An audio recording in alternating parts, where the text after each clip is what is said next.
Hello friends, स्वागत है आप सभी का हिमांशु अपने ट्यूटोरियल्स में। आज मैं आपके साथ डिस्कस करने वाला हूँ यहाँ पे न्यूक्लियर केमिस्ट्री के जो गेट में आए हुए कुछ यहाँ पे प्रीवियस ईयर क्वेश्चंस हैं। तो चलिए स्टार्ट करते हैं भाई। यहाँ पे ये रहा आपका पहला सवाल। एक्चुअली मैं यहाँ पे गेट 2017 से आपके लिए लेके आया हूँ। इससे पहले क्वेश्चन बहुत कम और मेरे को इतना टाइम मिल भी नहीं पाया छांटने का, तो हम यहाँ पे गेट 2017 से स्टार्ट करेंगे। ये लीजिए, आपके सामने पहला सवाल है। इसमें आपसे बोल रहा है, देखिए आपके सामने ये क्या है, बिस्मथ 210 अंडरगोज अब बीटा डीके, ठीक है, to 1/8 of its initial amount in 15 days. तो कुल मिला के क्या बोल रहा है, देखो कि सपोज करो भाई, अगर आपका बिस्मथ 210 है, इसका इनिशियल अमाउंट अगर 1 था, तो ये यहां से कितना हो गया, ये हो गया 1/8 हो गया 210, यानी कि कुल मिला के इसका 7/8 था। 7/8 अमाउंट क्या हो गया, ये यूज्ड हो गया, और ये इतना ही यहाँ पे लेफ्ट है। ये आपसे यहाँ पे बोलना चाह रहा है कितने दिन में, 15 डेज में। और आपसे बोल रहा है जनाब, यहाँ पे बताइए time required for its decay to 1/4 of its initial amount is. अब देखो यहाँ पे आप फर्स्ट ऑर्डर का फॉर्मूला भी लगा सकते हो, ठीक है। फर्स्ट ऑर्डर का फॉर्मूला आपसे क्या बोलता है, देखिए ए इक्वल टू ए नॉट ई का पावर माइनस के टी, ठीक है। इस फॉर्मूले का आप यूज कर सकते हो, लेकिन मैं जनरली यहाँ पे इसको रिकमेंड नहीं करता हूँ। मैं आपको यहाँ पे इसका बेसिक्स एक्सप्लेन करता हूँ कि इसको करना किस तरीके से। ध्यान से देखिएगा। देखो, अगर आप यहाँ पे ध्यान से देखोगे, जो 1/8 तक पहुंचने का जो रास्ता होता है ना, पहले ये क्या होगा, आप देखिए हाफ होगा, फिर ये इस हाफ का भी हाफ होगा, ये लीजिए 1/4, और फिर ये इस 1/4 का भी यहाँ पे क्या होगा, हाफ होगा। तो कुल मिला के ये आपका फर्स्ट हाफ लाइफ है, फर्स्ट हाफ लाइफ। ये आपकी सेकेंड हाफ लाइफ है, और ये जनाब आपकी क्या है, यहाँ पे थर्ड हाफ लाइफ है। ये आपको यहाँ पे समझना है। अब जीरो ऑर्डर में क्या होता है, देखो मैं आपको यहाँ पे क्लियर कट एग्जांपल बताता हूँ। जब आप यहाँ पे क्या करते हो ना, इस तरीके से ए नॉट से a/2 जाते हो, फिर आप a/4 जाते हो, फिर आप क्या जाते हो, a/8 जाते हो, फिर आप कहाँ जाते हो, a/16 जाते हो। तो ये आपकी सब क्या है, सक्सेसिव हाफ लाइफ से। अब देखो जीरो ऑर्डर का आपने फॉर्मूला पढ़ा होगा। जब आपका जीरो ऑर्डर होगा रिएक्शन, तो उस केस में क्या होता है, आपका हाफ लाइफ डायरेक्टली प्रोपोर्शनल होता है ए नॉट की कंसंट्रेशन के, ठीक है। डायरेक्टली प्रोपोर्शनल होता है ए नॉट की कंसंट्रेशन के। ए नॉट जितना बढ़ता है, हाफ लाइफ भी उतनी बढ़ती है। सपोज करो इनिशियली अगर ये हाफ लाइफ आपकी 100 थी, तो इसके बाद देखो यहाँ पे कंसंट्रेशन आधी होगी, तो ये हाफ लाइफ भी कितना हो जाएगा, इसका आधा हो जाएगा। उसके बाद देखो फिर से कंसंट्रेशन इसकी आधी होगी या इसकी 1/4 होगी, तो इसके रिस्पेक्ट में 1/4 यानी कि 25, या इसके रिस्पेक्ट में यहाँ पे क्या हो गया आपका आधा हो गया। फिर इसके बाद ये आपकी फिर से आधी हो जाएगी, यानी कि ये आपका क्या हो जाएगा, यहाँ पे 12.5 हो जाएगा, ठीक है। ये लीजिए, ये कहानी थी आपकी कब, जब आपने जीरो ऑर्डर की बात की। अब मैं आपको यहाँ पे फर्स्ट ऑर्डर की कहानी बताता हूँ। फर्स्ट ऑर्डर में टी हाफ क्या होता है, यहाँ पे इंडिपेंडेंट होता है इनिशियल कंसंट्रेशन के। ये लीजिए जीरो है, इसकी पावर क्या है, यहाँ पे इनिशियल कंसंट्रेशन के इंडिपेंडेंट है, ठीक है। Independent of initial concentration. अब फर्क नहीं पड़ता आपका ये ए नॉट था, a0/2 था। अगर स्टार्टिंग में आपको 100 मिनट का समय लग रहा है, तो दूसरा वाला टी हाफ भी आपका क्या होगा, 100 ही होगा, तीसरा भी आपका 100 ही होगा, चौथा भी आपका 100 ही होगा। इसका अगला a0/32 जो होगा, यहां से उसका भी टाइम क्या होगा आपका 100 ही होगा, ठीक है। अब एक बार मैं आपको यहाँ पे सेकेंड ऑर्डर की कहानी बताता हूँ। ये था आपका फर्स्ट ऑर्डर। इसके बाद देखिए, आपने काइनेटिक्स में सेकेंड ऑर्डर रिएक्शन भी पढ़ी होंगी। देखिए सेकेंड ऑर्डर, सेकेंड ऑर्डर में क्या होता है भाई, आपका टी हाफ क्या होता है, आपका इनवर्सली प्रोपोर्शनल होता है ए नॉट की पावर, ए नॉट का, ठीक है।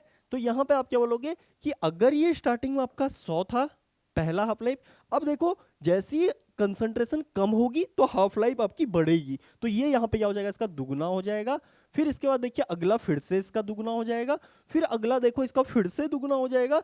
इसीलिए बोलते हैं भाई, जो फर्स्ट ऑर्डर रिएक्शन या उसके ऊपर की जितनी भी आपकी हायर ऑर्डर की रिएक्शन होती है, वो कभी खत्म नहीं होती, क्योंकि हाफ लाइफ या फिर कांस्टेंट हो जाती है या फिर बढ़ती चले जाती है, तो इसलिए आपका ये कभी खत्म नहीं होती। लेकिन यहाँ पे आप देखोगे हाफ लाइफ आपकी कम हो रही है, इसका मतलब ये क्या हो जाएंगी, यहाँ पे एक पर्टिकुलर टाइम आने के बाद यहाँ पे कंप्लीट हो जाएंगी, ठीक है। अब इसी फंडे को आपको यहाँ पे आजमाना है।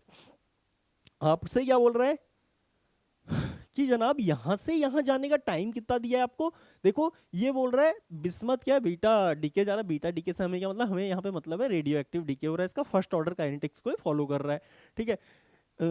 Decay to 1/8 of its initial amount, यानी कि इनिशियल अमाउंट 8 है, तो ये इसका कहाँ चला गया 1/8 तक चला गया, यानी कि इसमें यहाँ पे ये डीके हुआ, इसमें इसको कितने लगे 15 दिन लगे, ठीक है। तो आपसे बोल रहा है कि इसको कितना टाइम लगेगा यहां से यहां पहुंचने में। अब क्लियर है यार, देखो फर्स्ट ऑर्डर है तो ये आपका एक्स मान लेते हैं फर्स्ट हाफ, सेकंड हाफ भी आपका एक्स होगा, थर्ड भी आपका एक्स होगा, क्योंकि देखिए भाई कंसंट्रेशन पे तो डिपेंड करता नहीं है, ये कंसंट्रेशन पे आपका डिपेंड करता नहीं है। सारी हाफ लाइफ क्या होती है आपकी यहाँ पे, सारी हाफ लाइफ क्या होती है एक जैसी होती है।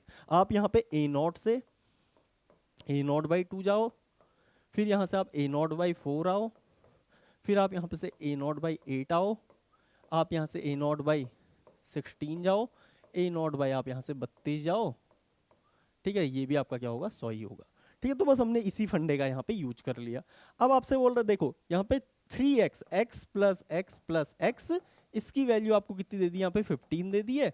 3x आपका क्या हो गया यहाँ पे 15 हो गया, x की वैल्यू यहाँ से आपकी 5 आ गई, ठीक है। यहाँ से यहाँ जाने में आपको कितना टाइम लग रहा है, देखिए 2x लग रहा है 2x, तो यहाँ पे x प्लस एक्स यानी कि आपकी 1 से लेके 1/4 जाने में आपका टाइम कितना है यहाँ पे 2x है, तो ये लीजिए भाई ये वैल्यू आपकी यहाँ पे 10 आ जाएगी, 5 दूनी 10, तो इसका राइट आंसर यहाँ पे 10 डेज होगा। बहुत सिंपल था, समझाने में समय लगा, वरना अगर एग्जाम में आता fraction of second, not even more than 1 minute, यहाँ पे आपको इसको करने में लगते। मूविंग टू नेक्स्ट क्वेश्चन, ये रहा आपका अगला सवाल। इसमें आपसे बोल रहा है रेडियो एक्टिव आइसोटोप आपका ये है, ठीक है। ये क्या है भाई यहाँ पे 131, ये आपका यहाँ पे डिसइंटीग्रेट हो रहा है, जिसमें भी हो रहा होगा हमें मतलब नहीं है, कोई प्रोडक्ट यहाँ पे P बन रहा है, ठीक है। अब आपसे बोल रहा है भाई time required for 50% of disintegration is 8 days, यानी कि T हाफ आपको इसका यहाँ पे इसने दे दिया है, कितना है भाई यहाँ पे 8 डेज है, ये लीजिए, ठीक है। फिर बोल रहा है time required for 99% disintegration of 5.5 gram of this compound. अब देखिए अमाउंट से तो हमें मतलब होता ही नहीं है इस केस में, ठीक है। अगर हमसे पूछ लेता यहाँ पे कितना अमाउंट बचा है, तो इस अमाउंट से हमें मतलब होता। जब हमसे यहाँ पे ये बोल दे भाई ये इतना परसेंट डिसइंटीग्रेट हो गया, तो उस केस में हमें फर्स्ट ऑर्डर के लिए अमाउंट मतलब अमाउंट की जरूरत होती नहीं, हमें बस परसेंटेज से यहाँ पे काम बन जाएगा। मान लीजिए इनिशियली ये क्या था आपका 100% था, यहाँ पे 100 मॉलिक्यूल थे इसके, और ये बिल्कुल भी यहाँ पे डिसइंटीग्रेट नहीं हुआ था। अब सपोज करो अगर ये आपका 99.9% यहाँ पे डिसइंटीग्रेट हो जाएगा, तो बचेगा कितना 0.01%, ये आपका लेफ्ट है, और डिसइंटीग्रेट कितना हो गया यहाँ पे 99.9, ये आपका क्या हो गया डिसइंटीग्रेट हो गया। अब जो फर्स्ट ऑर्डर का फॉर्मूला होता है ना आपका एक्चुअल में A=A0 e⁻⁻kt, ये होता है आपका लेफ्ट अमाउंट, ये होता है आपका इनिशियल अमाउंट, और ये आपका रेट कांस्टेंट, ये आपका यहाँ पे टाइम, ठीक है। That's it. आपको बस इतनी क्लैरिटी यहाँ पे चाहिए कि आपका लेफ्ट अमाउंट होता है, रिएक्टेड अमाउंट नहीं होता है जनाब, ठीक है। तो यहीं पे से आपका फॉर्मूला क्या आ जाएगा KT = यहाँ पे आपका आ जाएगा ln A0/A, दैट्स इट। इतना अगर आपने कर लिया तो आपका काम यहाँ पे बन जाएगा। अब देखिए मैं इसको सॉल्व कर लेता हूँ, आपसे पूछ क्या रहा है यहाँ पे 99% के लिए पूछ रहा है, तो यहाँ पे देखिए इसकी वैल्यू आपकी 100 हो गई, इसकी वैल्यू यहाँ पे आपकी 0.1 हो गई ना, कितनी है यहाँ पे, हाँ 0.1 होगी। ये देखिए 0.01 क्यों लिख रहा हूँ मैं इसे, 0.1 लिखूंगा ना तभी तो 100% होगा, 1 इसके साथ ऐड हो गया, इतना डिसइंटीग्रेट हुआ तो इतना बचा। कैसे निकाला हमने, इनिशियल अमाउंट में से इसको आप यहाँ पे माइनस कर दीजिए, ये लीजिए, ठीक है। अब इसको मैं यहाँ पे पुट करूंगा, देखिए आपसे पूछा क्या है यहाँ पे टाइम रिक्वायर्ड। अब देखो यहाँ पे टाइम आपको निकालना है, तो टी में ये लिख लेता हूँ, के की वैल्यू आप जानते हो भाई यहाँ पे क्या होता है, ये होता है आपका 0.693 डिवाइड बाई टी हाफ, ये लीजिए टी हाफ। इसको अगर मैं और सिंपल टर्म में आपको बताऊं ना, ये एक्चुअल में आपका कैसे निकल के आता है यहाँ पे, ये आता है आपका ln 2 divide by T half, इसकी वैल्यू यहाँ पे निकल के आती है। अगर आप चाहो तो इसको सॉल्व भी कर सकते हो। अब देखो यहाँ पे मैं इसको ln 2 लिख देता हूँ, और टी हाफ आपको कितना दे रखा है 8 डेज का दिया है, ये लीजिए खत्म। इधर देखो आपका क्या दिया है ln, ये आपका आ जाएगा यहाँ पे 100 और नीचे आ जाएगा 0.1। तो अब मैं इसको नेक्स्ट पेज में ले चलता हूँ। यहाँ पे आपका आ गया T, यहाँ पे ln2/8 इक्वल टू, यहाँ पे आपका आ गया ln, ये हो जाएगा आपका 10⁻3। ठीक है, कैसे हुआ देखो, ये आपका डिवाइड में 1 था, 0.1 था, मैंने यहाँ पे भी 10 से गुणा कर दिया, यहाँ पे भी 10 से गुणा कर दिया, नीचे आपका 1 हो गया। डिवाइड में 1 का मतलब अब यहाँ पे आप इसको नॉर्मली हजार लिख सकते हो, 1000 को आप 10⁻3 लिख लीजिए, जो कि मैंने यहाँ पे आपके सामने लिख लिया है। अब देखो भाई, इसको अगर मैं और सिंपल टर्म में लिखने जाऊँ तो ये यहाँ से आपका क्या हो जाएगा 3 इंटू ln10, और इसको अब मैं यहाँ से ऊपर लेके जाऊँगा गुणा 8, और ये आ जाएगा आपका यहाँ पे ln2। ठीक है, ये लीजिए। अब जब आप इसे सॉल्व करोगे भाई यहाँ पे से, तो देखिए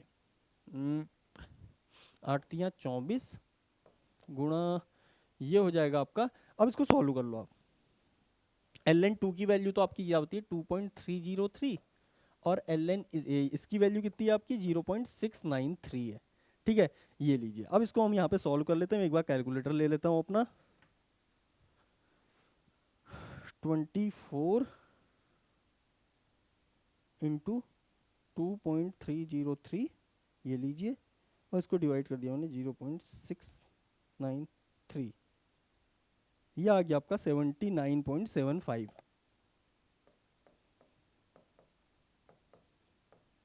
ये लीजिए भाई, ये आपका क्या हो जाएगा, इसका यहाँ पे राइट आंसर हो जाएगा।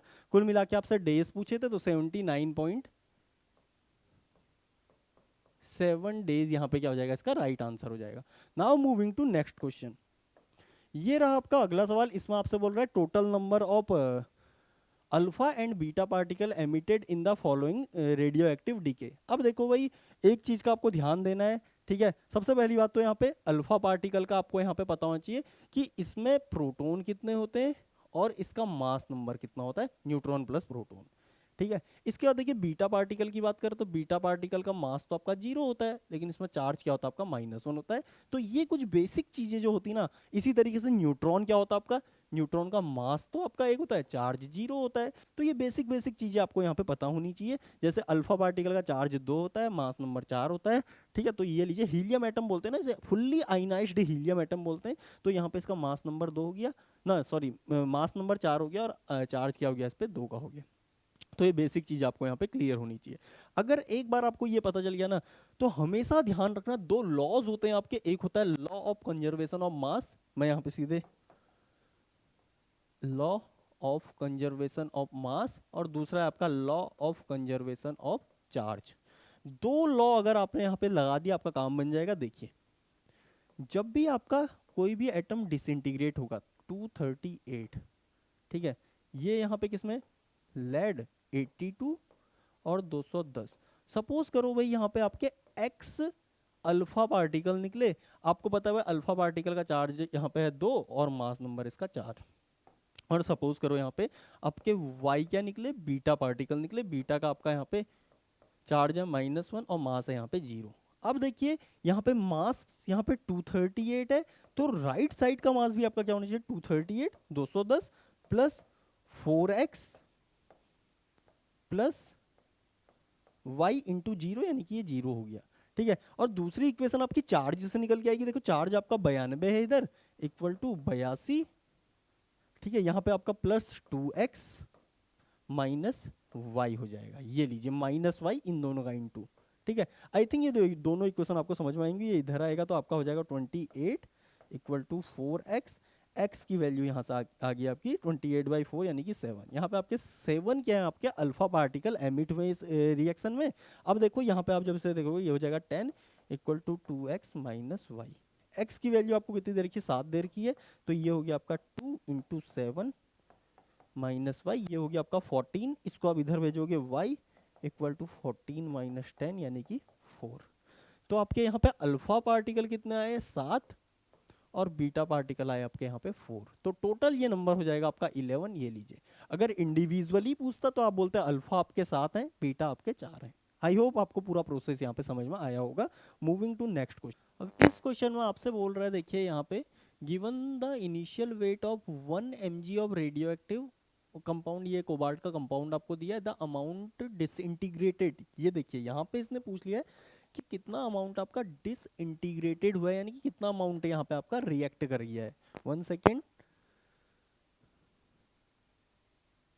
ओके ठीक है। तो यहाँ पे देखिए भाई, ये थोड़ा सा आपके साथ खेल गया। देखो अभी मैंने आपको क्या बताया कि जो फर्स्ट ऑर्डर मतलब जो ये होता है अपना रेडियो एक्टिव डिसइंटीग्रेशन होता है, फर्स्ट ऑर्डर काइनेटिक्स को फॉलो करता है, ठीक है। जिसमें आपका देखिए फॉर्मूला हमेशा इंपॉर्टेंट है, ए इक्वल टू ए नॉट ई का पावर माइनस के वन टी, ठीक है, ये है। इसमें ये क्या है आपका लेफ्ट अमाउंट, ठीक है, ये है आपका इनिशियल अमाउंट, ठीक है, ये लीजिए।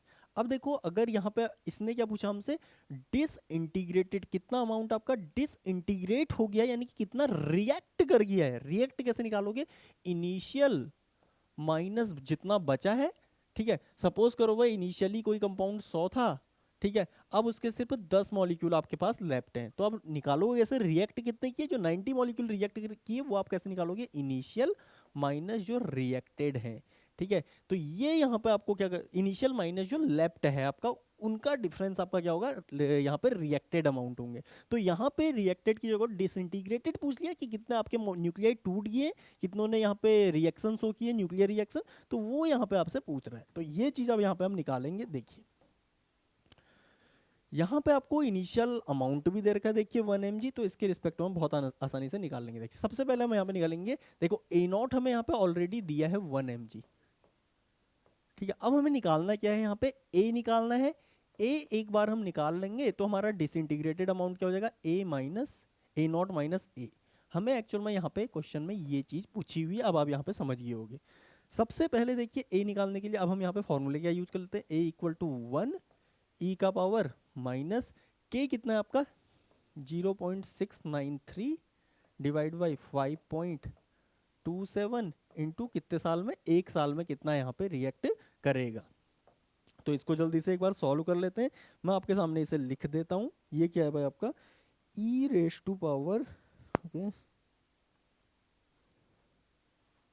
माइनस 0.693 डिवाइड बाई 5.27, ये लो, ठीक है। तो ये वैल्यू आ जाएगी आपकी 0.876, ठीक है। ये इतना मिलीग्राम आपका क्या है यहाँ पे रिएक्ट, मतलब ये लेफ्ट अमाउंट है, ये आपका लेफ्ट है, ठीक है। तो डिसइंटीग्रेट कितना किया, ए नॉट यानी कि 1 माइनस आपका 0.876, तो इसको मैं -1 कर देता हूँ यहाँ से, तो ये आ जाएगा आपका यहाँ से, ठीक है। इसके आगे जो भी नंबर है ये आपका आ जाएगा 0.1232 मिलीग्राम। ये क्या है आपका यहाँ पे डिसइंटीग्रेटेड अमाउंट आपका क्या आ जाएगा यहाँ से 0.1232 ग्राम, यहाँ से क्या आ जाएगा आपका, ये इसका फाइनल आंसर आ जाएगा। मूविंग टू नेक्स्ट क्वेश्चन भाई, ये रहा आपका अगला सवाल। अब यहाँ पे अगेन वही चीज़ है, देखिए क्या बोल रहा है यहाँ पे, the choices that correctly identify radioisotope PQRS shown in the nuclear reaction is are. अब देखो भाई अगेन वही सेम चीज़ है, आपको यहाँ पे सबसे पहले मास बैलेंस और चार्ज बैलेंस करना है।